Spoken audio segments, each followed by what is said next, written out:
Sebenarnya yang dilakukan parlemen itu kan mempertanyakan pemerkosaan hukum di Mahkamah Konstitusi yang dilakukan secara gamblang.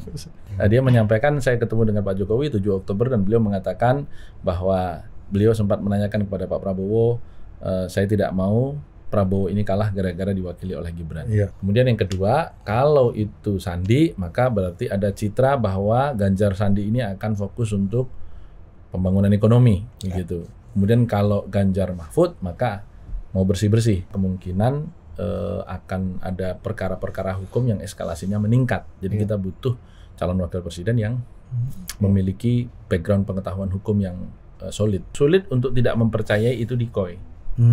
Supaya jadi sansak dulu 5 tahun ini kan. 4 tahun ini jadi sansak. Coba lu interpretasi lagi. Sulit tidak mempercayai itu decoy.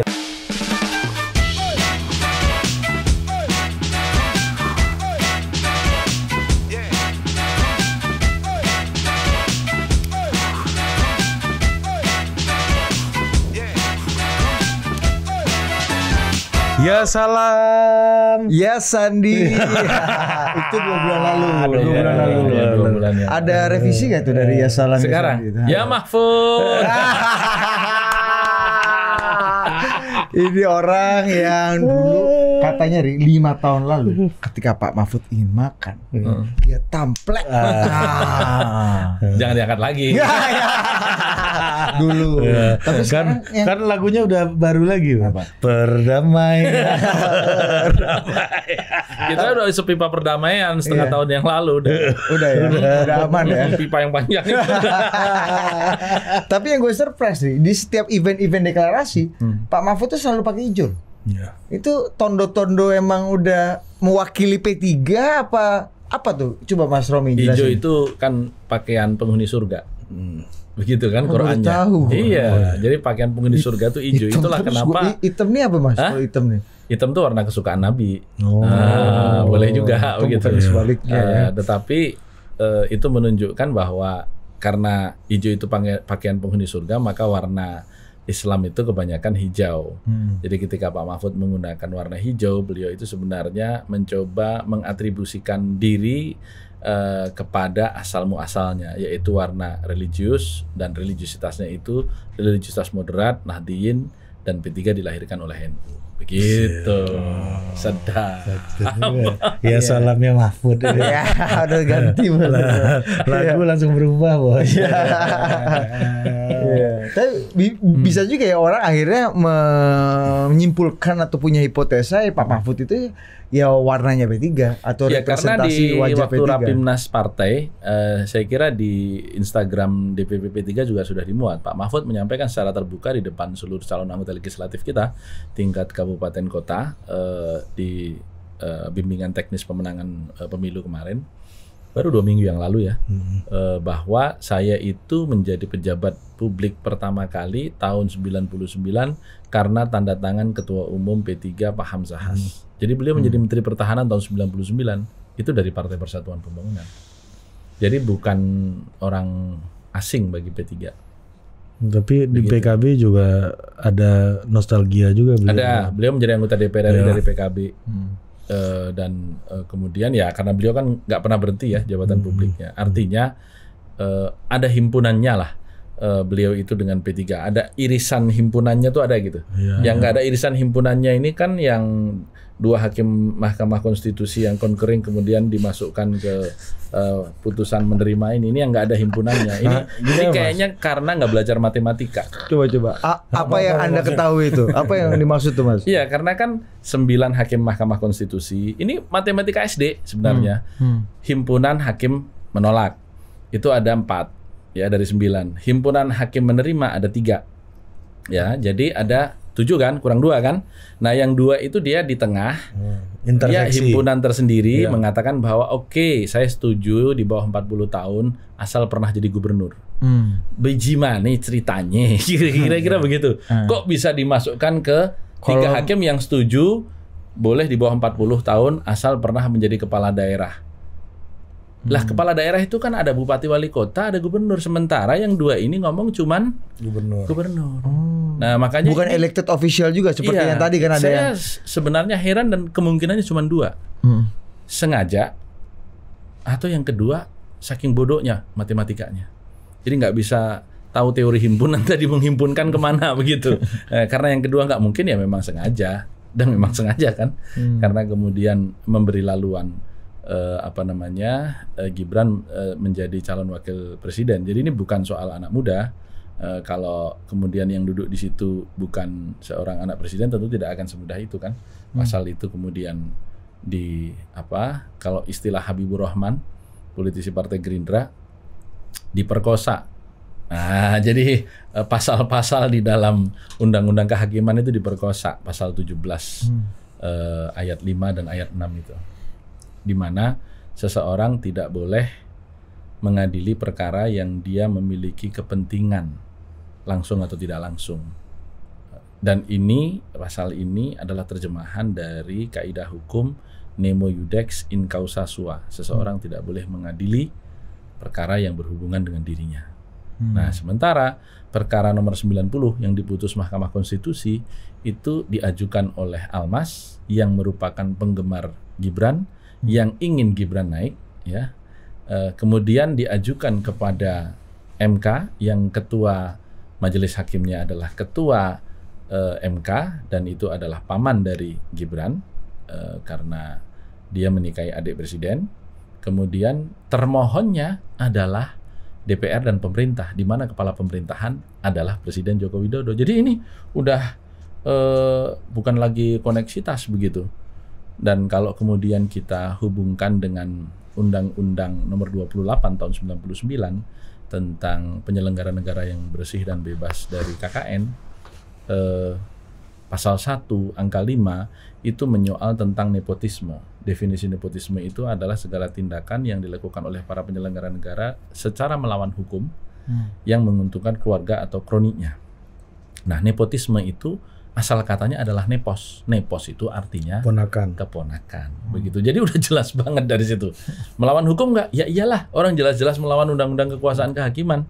Yang tadi saya sebutkan pasal 17 ayat 5 dan ayat 6. Kemudian menguntungkan nggak? Ya jelas menguntungkan. Kecuali kalau Budi yang berangkat, oke lah. Masih kita tolerir lah. Meskipun secara substansi juga menjadi soal.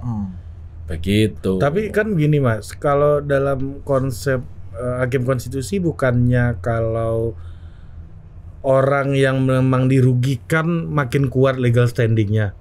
Harusnya kemarin itu ini baru penggemarnya Mas Gibran misalnya. Harusnya kan kalau Mas Gibran sendiri yang mengajukan ke MK harusnya secara legal standing kan lebih kuat. Karena dia yang dirugikan. Torpedonya lebih gede kalau Mas Gibran sendiri yang maju. Makanya kan semalam saya itu hanya torpedo dari netizen kalau Mas Gibran sendiri lebih kencang lagi begitu. Tapi kan secara hukum lebih valid kan dengan seluruh Senat Mahasiswa Fakultas Syariah di Indonesia dan ada pembicara beberapa pakar tata negara dan mereka menyampaikan salah satunya Saudara Victor soal legal standing yang dengan diputuskannya Almas ini memiliki legal standing itu akan menjadi jurisprudensi di mana legal standing itu menjadi lebih mudah dibanding dengan sebelum-sebelumnya yang jelas-jelas mendalilkan seorang itu bisa disebut memiliki legal standing atau kedudukan hukum untuk menggugat manakala dia memang mengalami kerugian konstitusional yang nyata. Ini kalau Almas enggak, kerugian konstitusional opo. Itu. Jadi dari sisi hukum acara terlalu banyak yang dilonggarkan demi mulusnya putusan ini yang induksinya pun salah. Jadi generalisasinya itu salah. Hal-hal khusus yang boleh di atas 40 tahun, boleh di atas 40 tahun tapi pernah menjadi gubernur, boleh di atas 40 tahun tapi pernah menjadi kepala daerah atau DPR RI, DPR provinsi atau DPR kabupaten, begitu kan? Tapi ketika digeneralisir, kemudian yang gubernur ditarik ke sana, itu kan induksinya salah, generalisasinya salah. Berarti satu-satunya adalah memang ini disengaja dengan memperkosa hukum atau kemungkinan yang kedua saking bodohnya. Nah karena mereka jadi hakim yang syaratnya negarawan, nggak mungkin lah mereka bodoh. Mas, tapi ada juga nih selentingan ya, selentingan yang beredar bahwa Pak Jokowi itu sebenarnya sampai titik darah penghabisan ya sebelum Ganjar Mahfud diumumkan masih berupaya untuk juga berkompromi dengan koalisinya Mas Ganjar gitu, bahwa ya kalau misalnya Bang Sandi itu kita Mas Gibran oke lah nggak maju atau dengan yang lain mungkin gitu. Tapi kemudian kesempatannya katanya memang nggak pernah diberikan gitu untuk kompromi. Koalisinya Mas Romi sudah menutup dialog itu. Gitu. Ya. Politik itu kan yang dilihat hasil, bukan proses. Bagi sebagian orang hasil itulah yang akan menjadi kesimpulan karena di politik itu sering tidak ada bukti. Ya kan, jadi yang bisa kecuali itu cek ya Mas ya, istilahnya kecuali cek, ya itu. Ada bukti. itu yang belum selesai loh sampai sekarang. Jadi masih gantung otak atik matuk ya. Politik itu kan begitu ya. Karena kan saya tidak pernah bisa membuktikan Ari ini benar-benar benci atau pecinta saya sih. Ari gitu ya, atau Budi gitu ya. Kan nggak bisa.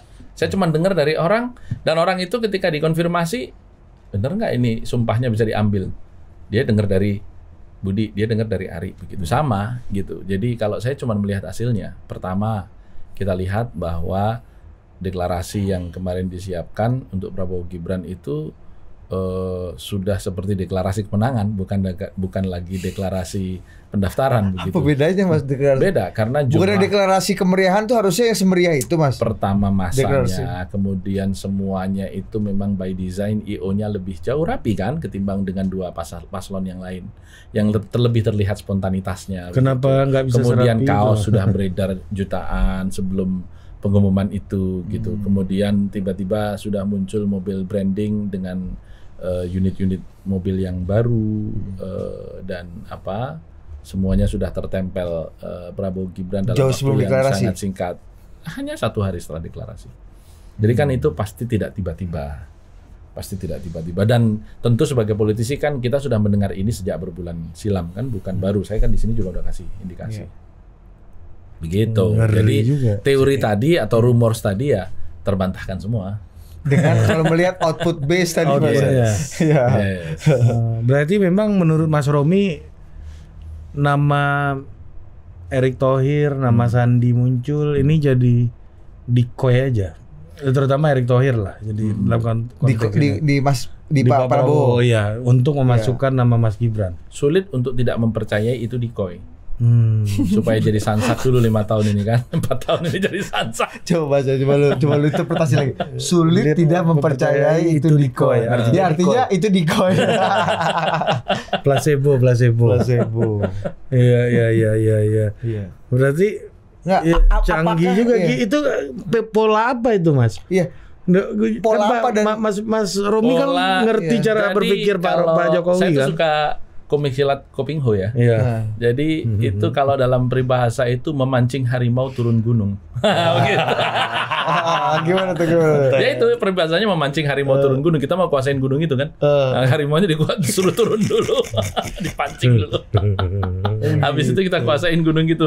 Kita jadi raja gunung di situ. Mas, artinya kalau gue inget banget Mas Romi beberapa bulan lalu juga di sini juga kasih hint-hint yang sama gitu ya. Baik off the record ataupun on the record gitu. Tapi kan artinya itu sudah sangat terprediksi, sudah sangat bisa diantisipasi. Hal-hal yang mungkin akan dipisu-pisui sekarang itu sebenarnya bisa diantisipasi gitu. Kalau memang ujungnya output base-nya ya sekarang seperti yang dibayangkan Anda beberapa bulan kan lalu. Ada pengamat politik atau surveyor yang namanya Hasan Nasbi mengatakan saya ketemu dengan Pak Jokowi dan saya ingat betul Pak Jokowi, ini kutipan ya, kalau ada yang salah ya tinggal dialah yang benar ngomongnya gitu ya.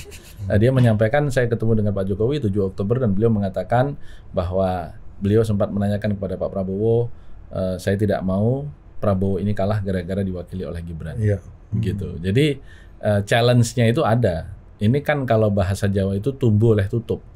Jadi keinginan Prabowo yang sudah 5 kali melamar Gibran itu atau 7 kali melamar Gibran itu bertemu dengan keinginan untuk melanjutkan kekuasaan. Jadi ya tumbuh oleh tutup gitu. Jadi ya akhirnya ketemu. Ya, keinginan nih kalau nggak ada momentum dan konteks juga nggak akan jadi kenyataan gitu loh ya Mas ya. Ya soalnya keinginan ini kan ditopang oleh kekuasaan. Jadi di mana-mana kekuasaan itu pasti ingin berkelanjutan. Dan secara manusiawi itu menghinggapi semua insan, hanya tinggal tadi apakah dia sampai pada batas kebijaksanaan atau ya memang masih berada di lingkup ruang kuasa. kan banyak intelektual kita, misalnya Profesor Ikrar Nusa Bakti itu menulis di Harian Kompas, ya, kuoso gendong lali. Jadi kuasa itu akan membawakan kita kepada lupa. Gunawan Muhammad juga. Ya, Gunawan Muhammad juga, Butet Kertarejasa bahkan sangat kasar ya, bahasa seorang budayawan lah, yang menurut saya ekspresi dari kemarahan. Kemudian kita lihat memang kalau dalam ajaran Islam itu ada satu ayat yang sangat monumental ya. Jadi bunyi ayatnya itu innal insana la yatgha ar-ra'ahu istaghna. Sesungguhnya manusia itu akan menjadi tiranik, akan menjadi despotik ar-ra'ahu istaghna ketika melihat dirinya serba cukup. Nah, Pak Jokowi ini nggak pernah kalah loh. Ya, nggak pernah kalah sejak jadi wali kota sampai dengan hari ini. Bahkan banyak surveyor yang memuji beliau sebagai seorang pemimpin dunia yang net approval ratingnya tertinggi. Burhanuddin Muhtadi tuh yang berkali-kali menyampaikan angka tersebut. Mas Romi sangat menyimak ya poster-poster ini. Oh iya dong. Tapi ada poster lain bos yang kayak waktu itu Mas Eep kan rame juga di podcastnya Bang Abraham Samad bilang, oh itu kan net approval rating. Tapi ketika dibedah lagi, betul, ternyata itu tidak banyak, secanggih itu. Makanya ada buku judulnya How to Lie with Statistics. Jadi memang tinggal bagaimana kita mau buat tampilan seseorang seperti orang buta melihat gajah kan, apakah mau sisi panjangnya suruh rangkul dia belalai kan begitu, apakah sisi sangarnya suruh rangkul dia kaki gitu kan. Nah jadi ya poster ya sebahagian pekerjaannya begitu. Memberikan tafsir ini ya Gus ya. Menampilkan tafsir yang dimaui oleh pengorder kan. Oh jadi half truth ya. Ya. Ya truth but not the whole truth gitu. Ya. Nah, ketika Pak Mahfud diumumkan, Gus Romi masuk ke tema di koalisi Gus Romi nih, Pak Mahfud diumumkan, itu ada resistensi nggak dari Bang Sandi? Mengingat Bang Sandi juga atau dari P3 sendiri atau partai koalisi sendiri gitu kan, karena terucap tuh dari Bang Sandi itu. Memang hati teriris-iris ini itu sebelah saya waktu dia mengucap itu. Iya, makanya. Kita acara Badan Otonom P3, Generasi Muda Pembangunan Indonesia GMPI di Hotel Akasia. Kemudian Pak Sandi lagi ngobrol-ngobrol begitu kan, terus kemudian dipanggil ke atas. Saya bilang, "Bro, santailah," bilang gitu. Ya, hati sih teriris gitu. Tapi ya kita mesti tetap senyum terus gitu. Ya udah bagus lah. Terus ke atas itu disampaikan terbuka. Jadi Anda yang menginspirasi ini ya, kata Gus Romi gitu kan. Meskipun hati teriris tapi wajah harus tetap tersenyum. Menurut saya sih ya wajar lah ya. Artinya proses beliau itu kan tereliminasinya di ujung. Pasti akan terasa lebih dalam karena begitu lama ada di dalam jalur kontestasi, kecuali kalau sejak 10 besar udah terbuang gitu. Itu akan lain karena beliau kan di pasangan Ganjar Mahfud ini kan proses nominasi Ganjar maupun Mahfud itu kan sangat manner, transparan, terbuka, melibatkan masukan-masukan dari publik, mulai dari 10 nama, turun ke 5 nama, turun ke 3 nama, turun ke 2 nama, dan tidak ada satupun yang meleset yang saya sampaikan. Turun ke 2 nama? Ya kan waktu itu Ganjar Sandi terakhir itu. Mahfud Sandi. Oh, itu. Sebelum itu kan Mahfud, Sandi, kemudian Khofifah. Tetapi setelah Khofifah dipanggil sama ibu, waktu itu kemudian perkembangannya kemudian ternyata bukan Khofifah yang tersisa, justru malah RK. Begitu, malah Ridwan Kamil. Jadi 3 pasangan adalah RK, Mahfud dan Sandi. Dan waktu itu sudah sampai pada titik penilaian masing-masing. Apa nih plus dan minusnya? Citra apa yang akan terbentuk ketika nanti akan disampaikan nama? Dielaborasi. Kalau RK berarti kita betul-betul semata mengejar elektabilitas di Jawa Barat. Apakah memang akan terkonvert 100% suaranya RK sebagai gubernur dan approval rating dia di Jawa Barat menjadi suara Ganjar RK, belum tahu. Kemudian yang kedua, kalau itu Sandi, maka berarti ada citra bahwa Ganjar Sandi ini akan fokus untuk pembangunan ekonomi, gitu. Kemudian kalau Ganjar Mahfud, maka mau bersih-bersih hukum, persoalan hukum, gitu. Nah akhirnya ya keputusan itu ada di Ibu Mega, karena memang Ibu Mega memiliki porsi saham yang paling besar kan dari koalisi ini. Karena kan dari 26,5% PDIP plus P3 plus Perindo sama Hanura, itu kan PDIP sendiri udah 21%. Jadi voting right-nya memang lebih besar. Begitu. Dan P3 waktu itu tidak diajak. Oh, diajak. Bicara. Dan sampai detik Dan kenapa terakhir pilihannya pada Mahfud, Mas? Apakah itu juga bukan hanya pilihannya pada Mahfud ya, karena memang pada saat kita menyampaikan nama Pak Sandi, Ibu menyampaikan ada pertimbangan lain bahwa kemungkinan akan ada perkara-perkara hukum yang eskalasinya meningkat. Jadi kita butuh calon wakil presiden yang memiliki background pengetahuan hukum yang solid, dan itu adalah Mahfud. Dan ternyata benar kan, karena itu diawali dari putusan Mahkamah Konstitusi. Jadi memang feeling Ibu ini luar biasa menurut saya ketika memilih Pak Mahfud. Nah, terkait dengan pilihan Ganjar Mahfud itu, Mas, di wawancara Mata Najwa, at least paling tidak ada dua hal yang saya garis bawahi. Yang pertama, Mas Ganjar masih yakin betul bahwa Pak Jokowi itu tetap bersama beliau gitu. Belum diputuskan waktu itu. Belum Ganjar, belum Prabowo Ganjar ya. Belum Prabowo Gibran ya. Belum Prabowo Gibran. Iya, maksudnya tetap sampai Pak Jokowi nyebut katanya. Ini mengucap ya. Itu pertama. Yang kedua, Pak Mahfud juga merasa bahwa aku ini juga orangnya Pak Jokowi yang banyak sekali diberikan kesempatan oleh Pak Jokowi secara langsung atau tidak langsung. Jadi lu bisa anggap gue ini on behalf of Jokowi juga yang ada di sini. Itu Anda melihatnya gimana? Ya seperti yang saya sudah sampaikan setahun silam kan, all president's man kan. Dan inilah yang terjadi. Dan ini skenario berarti sampai titik ini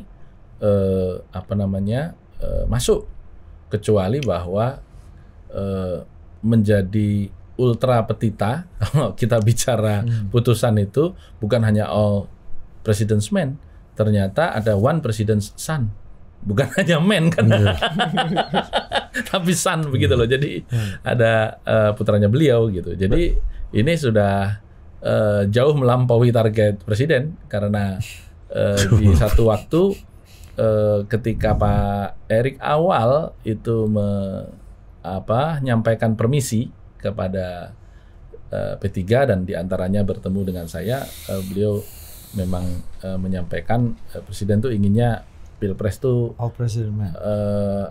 Bukan soal all president's man, damai-damai aja gitu. Friendly match. Kalau ini nanti tinggal Prabowo bersatu sama Ganjar, saya mau liburan ke Raja Ampat yang lama gitu. Ada kalimat begitu Dari Pak Erik. Iya, waktu itu. Ternyata kan sekarang tidak berhasil Prabowo dan Ganjar bersatu kan dan berhadapan. Nah, dan kita lihat eskalasi yang muncul justru malah lebih antara Prabowo versus Ganjar, karena memang kebetulan hasil semua pollster ya dua inilah teratas hari ini kan. Anies Imin masuk ke kategori all president's man nggak? Setengah Muhaiminnya kan. Jadi sekarang ini 2,5 lah. Yang satu pasangan satu pasangan lagi setengah begitu. Satu ya. Tapi tetap aja ini satu anak kan. Jadi 3 ya. Presiden Santi kalau kata Pak Romi. Nah, ini soal ancaman terhadap Pak Jokowi mengenai dinasti politik, Gus. Gimana Gus Romi melihat, apakah ini ya seperti teori Gus Romian dulu berjalan di tubir jurang ini? Apakah situasi ini adalah situasi yang sudah diduga oleh Pak Jokowi akan PDI keluar semua, hantam Pak Jokowi, pendukung-pendukungnya akan berbalik arah kayak kemarin gitu ya. Itu apakah situasi yang sudah dihitung, dan bagaimana kalau kita pelajari polanya itu exit skenario-nya dari situasi Pak Jokowi itu politisi terulung hari ini ya. Bahkan saya bisa katakan politisi paling ulung selama reformasi ini. Jadi beliau pasti sudah berhitung semua yang sekarang muncul. Maka pemadaman kebakarannya kan harus ekstra. Maka langsung hari Senin kemarin seluruh 197 PJ kepala daerah dikumpulkan ya, dengan perintah netralitas pemilu. Meskipun setelah dikumpulkan PJ Gubernur Bali nyabutin atribut Ganjar Mahfud dari Rebonya gitu. Jadi kita nggak tahu perintahnya sebenarnya apa gitu, kok keluarnya Rebonya jadi nyabutin billboard dan billboard Ganjar Mahfud gitu. Tapi katanya semua billboard juga dicabut. Kata Abu Janda,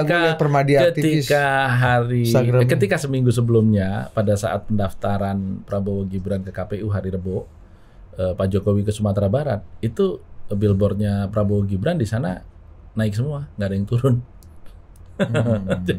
Jadi kan ini kan seperti yang selalu katakan, politik itu tidak semua apa yang ada di atas panggung, lebih banyak yang di belakang panggung begitu. Kita nggak tahu apa yang disampaikan, tetapi yang jelas bahwa hari Rebo kemarin ternyata billboard Ganjar Mahfud diturunkan, dan itu di basis PDI Perjuangan.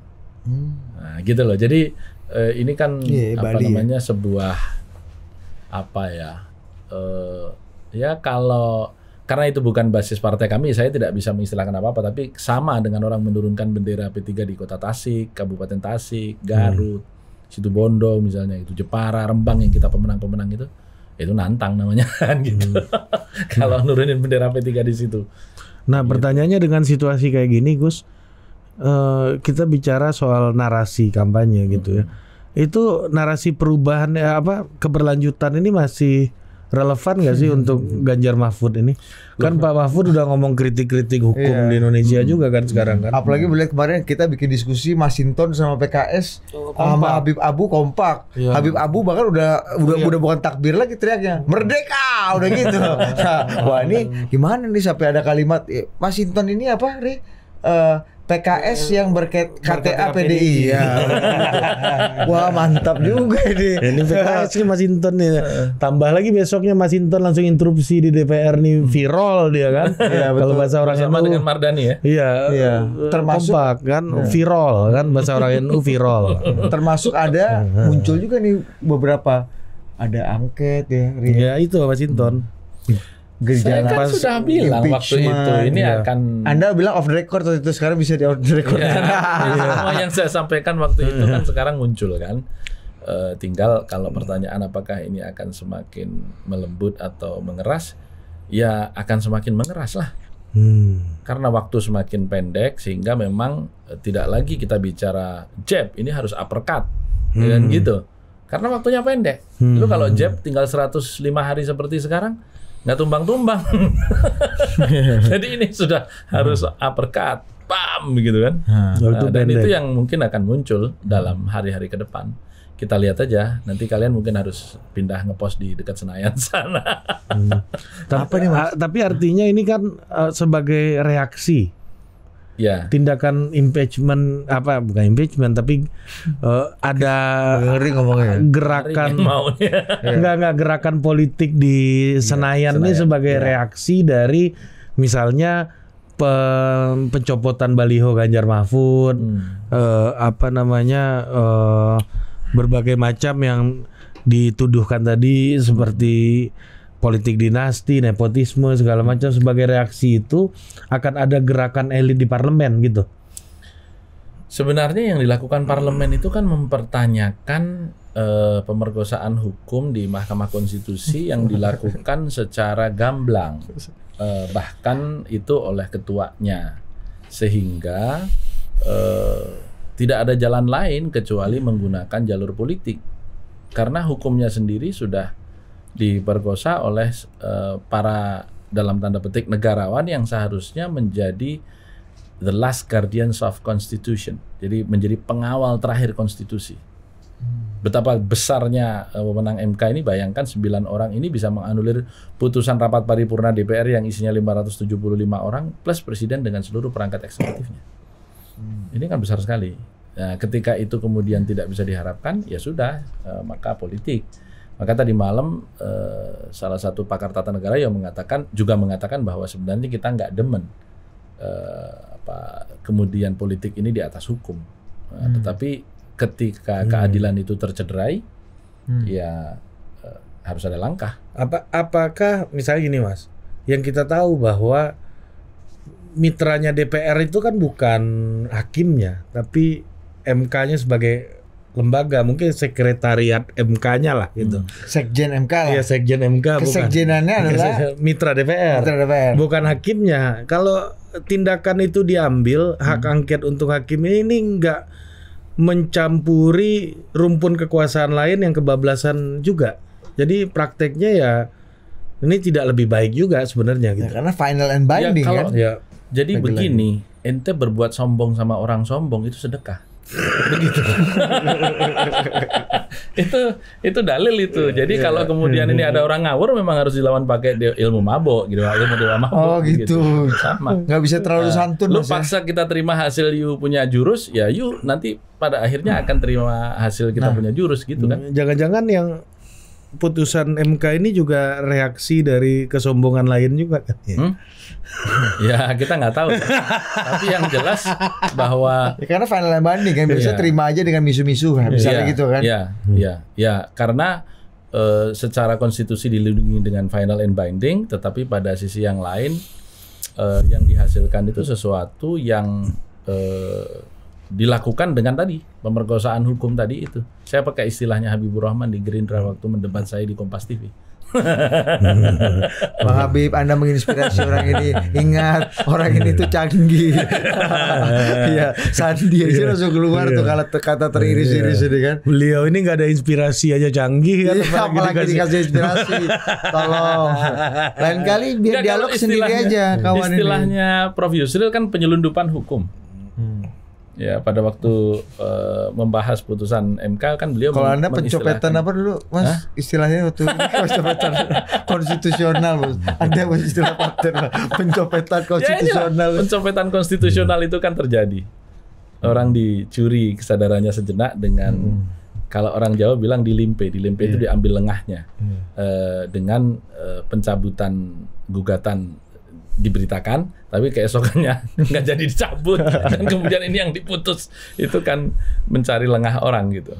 Jadi udah happy, udah semangat, udah selebrasi, ternyata tunggu dulu.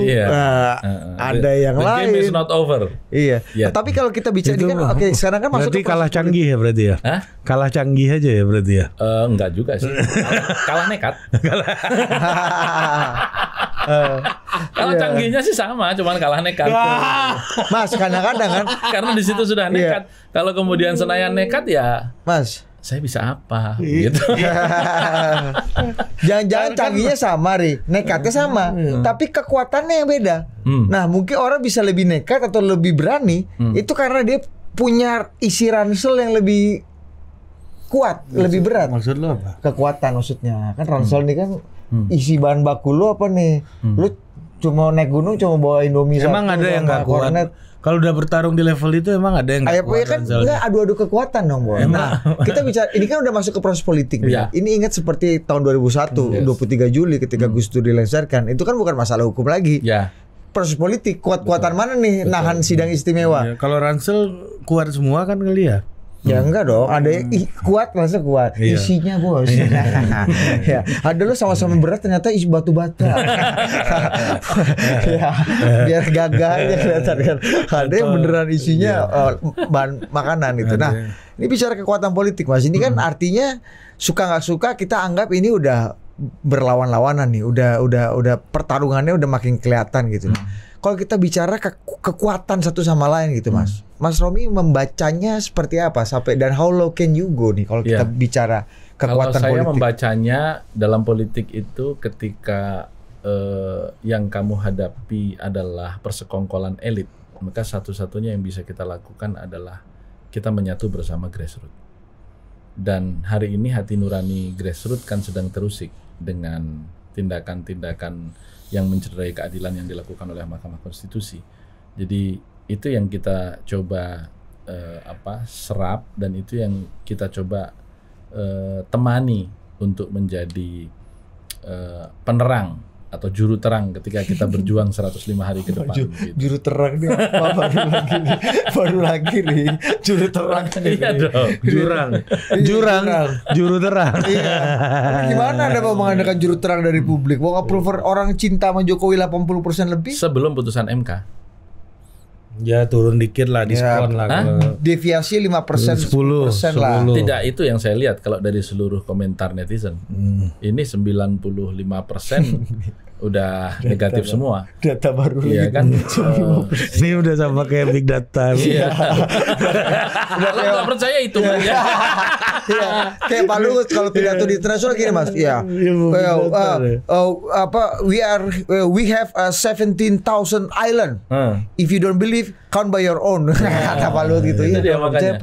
Karena kan kita lihat misalnya dari 1.000 komentar, yang positif 50 gitu kan. Kan itu aja, kita kan ngukurnya dari situ. Kalau kemudian itu dikatakan bias, ya coba aja cantumkan yang nggak bias gimana caranya begitu. Karena itu yang berkomentar sudah bukan lagi buzzer, itu sudah bukan lagi pasukan cyber, tapi yang berkomentar publik.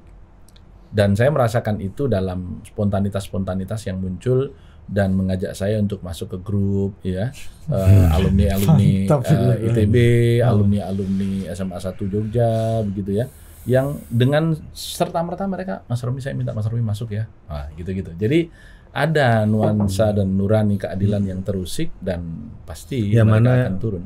Yang mana grup itu adalah pendukung Ganjar. Iya, justru mereka tuh grup-grup yang mendukung Ganjar secara spontan karena kejadian ini. Oh, secara gitu. spontan. Ya, jadi bukan dari spontan. awal mendukung Ganjar. Bukan. Begitu. Belum nggak by plan. Iya. Kok ada nggak seberapa banyak tuh dari pengamatan udara Anda ini orang pendukung Jokowi yang convert gitu menjadi anti Jokowi atau pendukung? Kalau angka memang harus kita tunggu lembaga survei yang sekarang sedang turun. Kalau ada lembaga survei yang kemudian secara kilat setelah deklarasi mempublikasikan naik, wah itu mah pasti sampah lah itu, nggak perlu dipercaya.